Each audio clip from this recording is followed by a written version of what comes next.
Verse 8. Then he told them, now draw some out and take it to the master of the banquet. They did so, and the master of the banquet tasted the water that had been turned into wine. He did not realize where it had come from, though the servants who had drawn the water knew.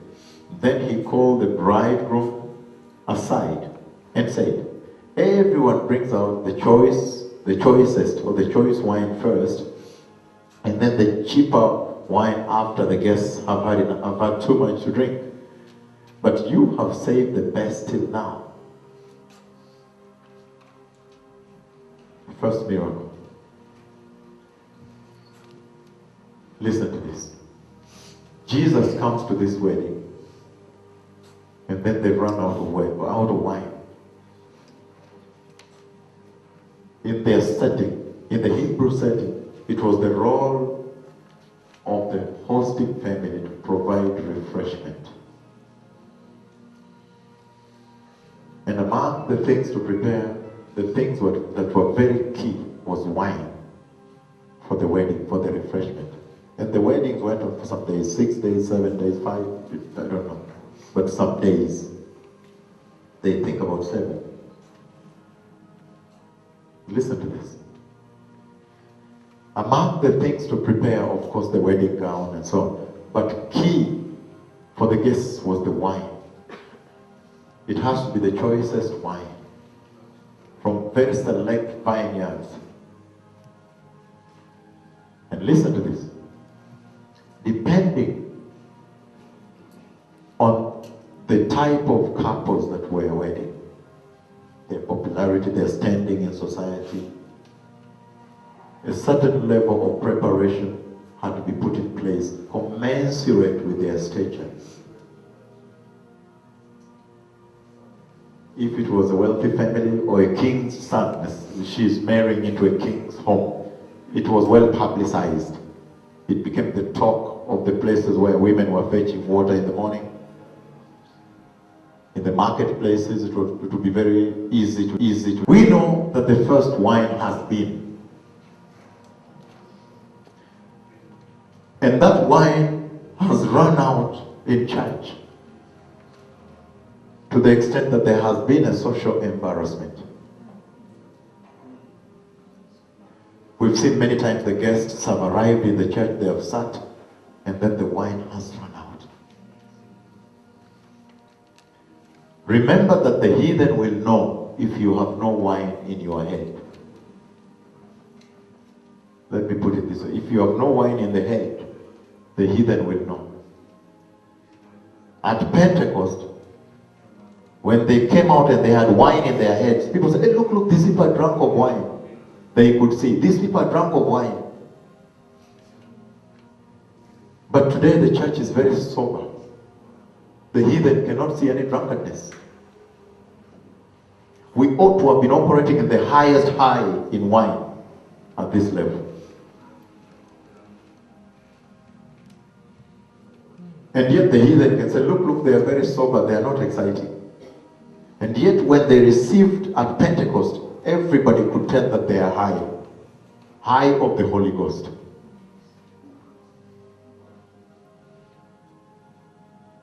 The second wine.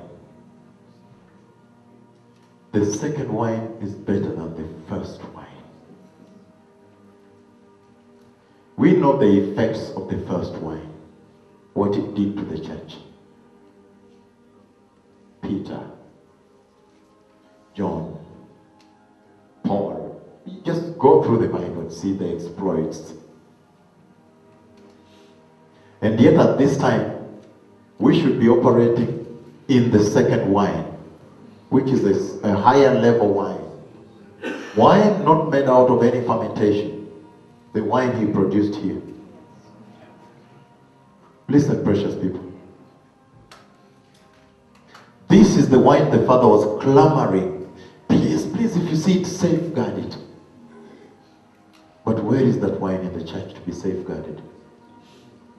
That's why we must do exploits for the Lord.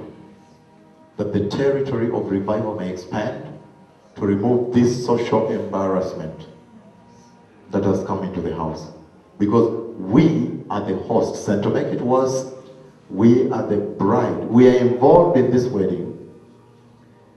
And the bridegroom is the son of the king. So it ought to be a very popularized wedding. Why is it that when I go to Australia, I don't hear that your talk shows on TV are talking about the wedding? Have you seen her lately? Those are the marketplaces. Those are the wells where people drink water then. How come your talk shows on TV and radio, on the internet, are saying, have you seen her lately? She's preparing for her wedding. Her gown is pure. Have you heard about her gown? I'm told it's very expensive. There is no such a discussion. And yet then, in the first century Israel, when they went to fetch water, they were fetching. Did you hear about the wedding gown? Me, I'm surprised. I'm told the expenditure, I cannot even tell you. When they went to the marketplace to buy cereals, they said, what's happening on your side these days? Oh, we have a big wedding, you have not heard. Oh yes, I've heard. I heard about so-and-so is designing the gown. How come today the talk shows in Australia are not discussing the wedding gown of the church? How come they're not discussing the demeanor of the church? They ought to be saying, have you heard about the girl? She's not seen anymore. These days she's rarely seen. She's preparing for it. She's consumed with the wedding. How come the radios are not discussing you? Aren't you the royal bride? You are the royal bride.